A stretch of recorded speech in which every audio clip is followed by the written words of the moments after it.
So what's big on the base and small on the tip and has something to do with fly tying? Stick around, we'll talk about it.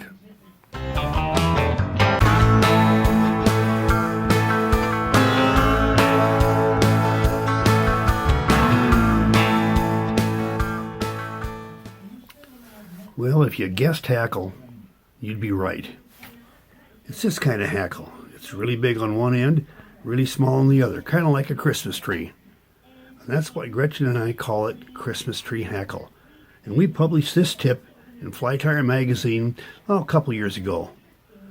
We'll run over to the vise and we'll show you just how you can use that Christmas tree hackle effectively and still make a good looking fly. Don't get confused, this is only the fly that we use to focus the camera. We'll get rid of that now. And let's talk about Christmas tree hackle. Here's the one I was holding a second ago in front of during our introduction. I want you to notice that it's really fat down here on the base end. But as we work our way towards the tip, you can see it gets to be a lot smaller. Get down here, it's very small. Well, let's size that hackle. And you can see that when we bend that feather, it's got some pretty long fibers right there.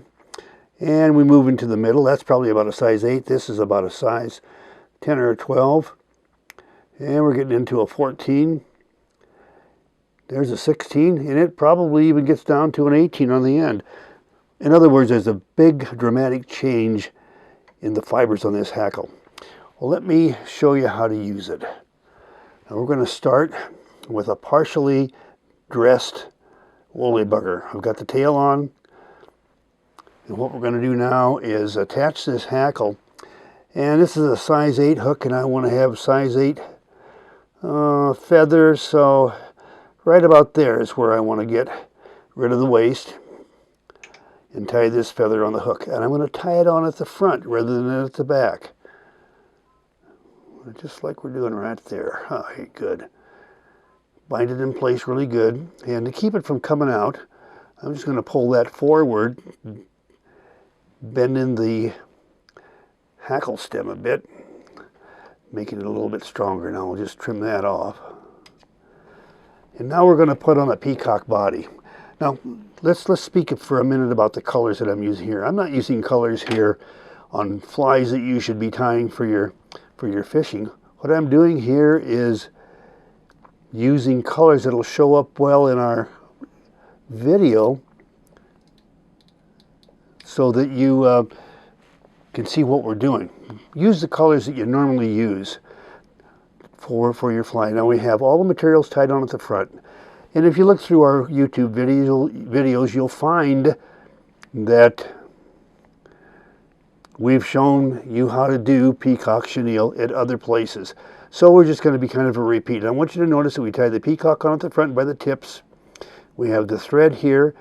We just grab it all together and start to wrap towards the back, making each subsequent turn behind the previous. And I want you to notice how, as we make those turns and we grip tight right here, that we're twisting the chenille into a kind of a, or the peacock herl into a kind of chenille. Then we'll get here towards the back, and just bring the feathers or the herl back to the very back, anchor it in place with a couple of turns, trim off the waist. Now here's where we're going to use that difference in size as it goes through the sides.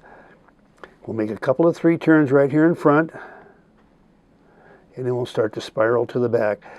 And the woolly bugger looks kind of good if it's a little bit bigger at the front and smaller at the back, but I'll guarantee you it does not look as good if you go the reverse and it's got big hackle at the back and small at the front. And I want you to notice that I'm tying this off at the back with 2 turns of my thread. Now I'm just going to wrap forward, working my way through the hackle. Notice how I'm kind of wiggling the thread so it works its way through there. There we go. Now we're going to pull this back and wrap a thread head right there in front.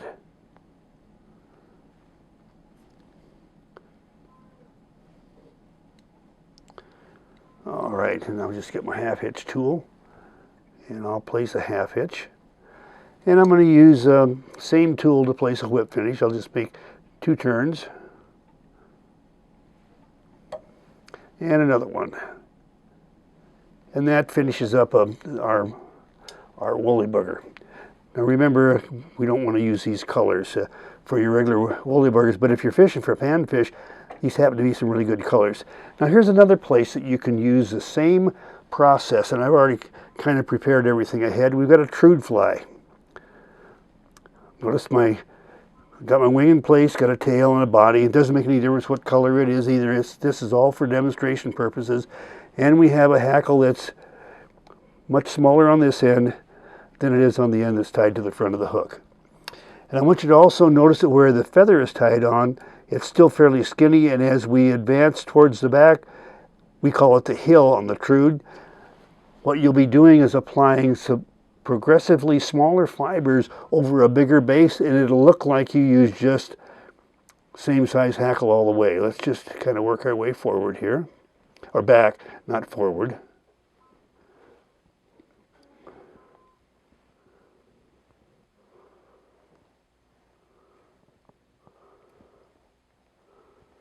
All right, and we'll get there.